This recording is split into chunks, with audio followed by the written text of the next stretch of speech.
추미애 법무부 장관은 보좌관을 통해서 해당 부대에 전화를 한 적이 없다라고 부인을 했는데 민주당의 김남국 의원은 국방부를 통해서 확인해보니 전화를 건 건 맞는 것 같다라고 시인을 했습니다. 들어보시죠. 전화를 건 건 사실인 것 같은데요. 예. 그 부분은 좀 저도 부적절했다라고 저는 생각이 들고요. 예. 보좌관이 이제 전화를 했다는 것 자체는 부적절하지만 외압의 대상이 될 것도 아니고 자기가 알겠습니다. 가지고 있는 연가를 쓴 거니까 사실상 이게 문제 삼을 만한 것은 아니라고 저는 그럼에도 생각합니다. 불구하고 자, 전화를 건 건 사실인 듯하다라고 말한 겁니다. 그런데 이게 어떻게 된 거죠? 추미애 법무부 장관은 전화를 건 적이 없다고 말하고 있습니다. 보좌관이 뭐하러 그런 사적인 일에 지시를 받고 하겠습니까? 보좌관이 부대 관계자에게 전화를 했다라면은 장관님이 그때 보좌관에게 지시를 했다라면은 직권남용죄가 해당될 수 있고요. 일반적으로라면 맞겠죠. 그러나 그런 네, 사실은 알겠습니다. 없습니다. 노은지 기자, 그렇다면 김남국 의원의 말대로라면 지금 추미애 장관의 저 발언이 거짓말이라는 겁니까? 네, 사실 추미애 장관 같은 경우에는 처음엔 전화 건 사실이 없다라고 이제 단정적으로 말한 건 아니고 말을 돌리다가 이제 예. 국민의힘 의원들이 계속해서 추궁을 하니까 저렇게 마지막에 보좌관이 전화를 건 사실이 없다 이렇게 단정적으로 얘기를 했는데 저게 결국 이제 김남국 의원의 얘기와 좀 배치가 되면서 좀 발목을 잡게 된 셈이 아닌가 이런 생각이 좀 들고요. 예. 그런데 김남국 의원의 얘기도 잘 살펴보면 일단 추 장관에게 뭔가 불리해 보이기도 하지만 여튼 보좌관이 알아서 전화를 건 것은 사실이다. 그렇지만 이게 외압은 아니다. 부적절했지만 외압은 아니다. 여기 약간 방점을 찍고 있거든요. 예. 특히 이게 뭐 휴가를 어떻게 사용할지 연장이 가능한지 이런 약간 민원성의 질문을 했기 때문에 이게 뭐 추 장관 아들과 관련해서 뭔가 청탁을 하려거나 뭐 부탁을 하려거나 압박을 주려는 목적은 아니었다. 이런 거를 좀 강조를 하고 있고요. 그렇지만 사실은 이게 추 장관이 계속 아니라고 이제 장관 뭐 자기가 보좌관에게 시킨 적이 없다라고 하고 있는 상황에서 여당 의원을 통해서 뭔가 배치되는 이 주장이 나오다 보니까 특히 국방부를 통해서 확인했다고 하면서 김남국 의원이 이런 얘기를 하다 보니까 사실 조금 이런 말이 왜 나왔을까 좀 논란이 되고 있는 건 사실입니다. 자, 그렇다면 추미애 장관이 김남국 의원의 말이 거짓이다라고 재반박을 하던가 아니면 왜 그때 야당 의원의 질문에 대해서 보좌관이 전화를 간 사실이 없다라고 얘기했는지에 대한 해명을 지금 해놔야 하는 상황인데 아직까지 이 부분과 관련된 추가 해명은 없습니다. 오늘 당시 보좌관의 전화를 받았다라는 당시 부대 대위가 오늘 동아일보와의 기사에 따르면 정확하게 그때 시점을 기억하고 있다는 겁니다. 손정희 변호사님, 당시 대위가 기억하는 추 장관 보좌관이라는 사람에게 전화를 받았던 시점이 의정부, 동두천, 대구 등 전 간부가 본부인 서울 용산에 모여서 토의를 하고 축구 경기를 할 때였다. 라고 굉장히 디테일한 그때 당시 상황에 대해서 기억을 하고 중요한 건 동부지검의 조사를 받을 때도 이와 같은 내용을 진술했다는 겁니다. 그런데 검찰 조서에는 이 내용이 빠져서 지금 논란이 되고 있는 건데 자, 이렇게 중요한 진술이 조서에 왜 빠졌을까요? 뭐 진술이 누락된 것인지 보통 진술을 정리한다라는 표현을 하거든요. 예. 이게 뭐 불필요하거나 지역적인 부분이라고 한다면 진술에 기록하지 않는 경우는 있을 수 있습니다. 전후 과정이나 수사가 어디까지 진행됐는지를 확인할 필요성이 있어 보이는데 일단 인터뷰에 나온 부분, 그날 당직을 썼고 당직 때문에 지인과 연락을 주고받은 SNS 내용도 공개를 했고 또 김남국 의원께서 실제로 전화한 거 맞다라고 한다면 상당한 근거를 가지고 주장했을 가능성이 있기 때문에 보좌관이 전화를 했다라는 부분은 부인하기 좀 어려운 상황이 아닐까라는 생각이 들고 그럼 추 장관께서 왜 내가 그런 지시를 했겠니? 그러니까 지시 없이 했을 것이거나 보좌관이 전화를 해놓고 또 상관에게 보고를 안 했을 가능성 이것도 열어놓고 저희가 판단을 해야 될 것으로 보이는데 일단 저는 이 문제는 그렇게 봅니다. 국방부 장관께서 공식적으로 해명을 한 것이 행정 절차상의 오류는 있을 뿐 실제 휴가 처리를 해도 좋을 만한 사안이었기 때문에 실체상의 문제는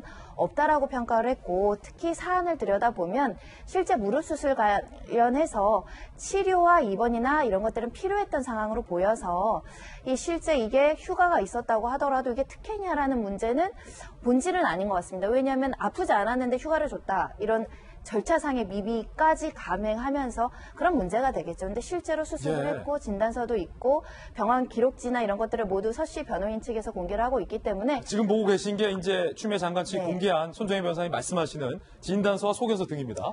아들 군대 보냈는데 아프면 수술하고 치료의 목적이 있다라고 한다면 휴가 처리가 되고, 휴가 처리가 또 군대 상급에서도 관련 규정이 위반되지 않았다고 한다면 그 자체의 위법 행위는 없어 보입니다. 다만 이제 남는 것은 하나 이런 부분이 남겠죠. 그럼 왜 보좌관이 사적 영역까지 도와줬을까? 이 부분이 공직자로서 처신을 잘했는가? 이런 부분에 대한 의구심은 남지 않을까라는 생각이 들고, 그래서 김남국 의원이 외압은 없었지만 적절하지 않다, 이 의견에 공감을 합니다. 예.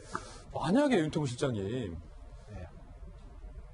아팠고 다 적법하게 휴가 받았고 문제될 거 없다라고 추장관이 생각했더라면 보좌관이 왜 전화를 했는지.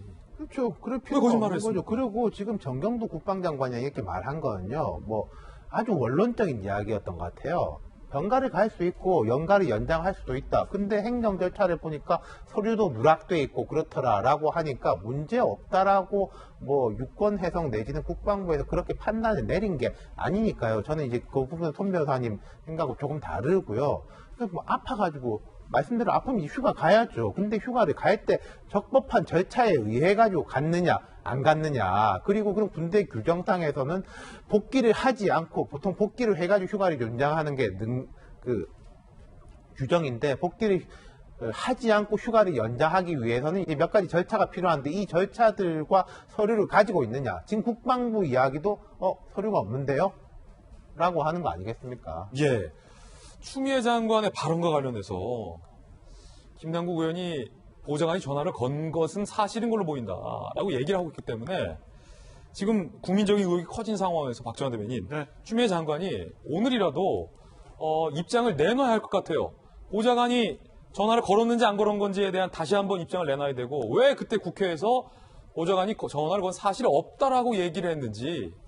저는 답을 주셔야 되는 게 맞다고 봐요. 이렇게 지금 뭐 코로나 때문에 어렵기도 하고 여러 가지 상황이 힘든데 우리가 이런 논의를, 이런 의혹 때문에 국가가 이렇게 계속 이 의혹에 빠져들어가는 건 좋지 않다고 생각이 들고요.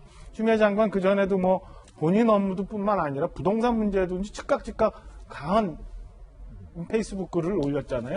그런 것처럼 이 건에 대해서 답을 줘야 되는데 저는 두 가지만 해결되면 된다고 봅니다. 일단은 뭐 두 분 논의를 하셨습니다만은 사실은 이 보좌관이 전화를 한 게 외압이냐 아니냐, 뭐 불법이냐 아니냐는 나중에 문제라고 봐요. 우선은 보좌관이 전화를 했느냐 안 했느냐에 대해서 규명이 되면 국민적인 의혹은 해결이 된다고 봐요. 법적인 문제는 그 다음 문제. 그리고 검찰에서 지금 진술을 전화를 받았다 안 받았다라는 진술이 없어진 건에 대해서 이게 왜 없어졌는지에 대해서 확인하면 이게 법무장관이 불법적인 지시였느냐, 아니면 그게 진술에 신빙성이 없어서 그냥 합의하에 없어졌느냐, 이 두 가지만 저는 국민 앞에 명명백백하게 확인이 된다면 이 건은 해결이 되는데, 우리가 괜히 뭐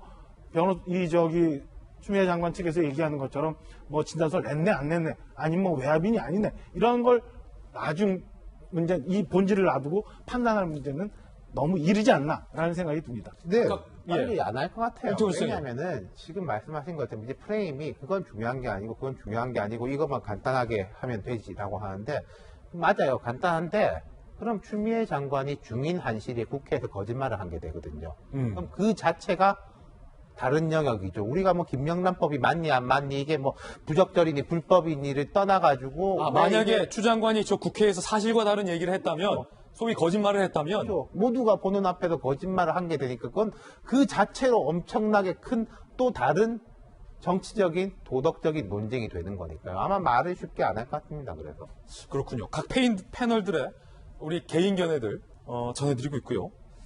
조금씩 다양한 의견들도 들려드리고 있고, 야당에서는 자, 이거 동부지검 못 믿겠다, 특임 검사에게 맡겨야 한다라고 주장하고 있습니다. 야당의 주장 들어보시죠. 8개월째 수사를 뭉개고 있는 검찰 또한 장관의 눈치만 살필 뿐 의지가 보이지 않습니다. 추 장관과 윤석열 총장에게 특임검사 임명을 요청합니다. 거듭 말씀드리지만 오늘 새롭게 제기된 의혹과 관련돼서 추미애 장관 측의 추가적인 해명이 나오면 소개해드리겠고요. 또 새로운 의혹이 나오면 그 의혹에 대해서도 나란히 보도해드리겠습니다.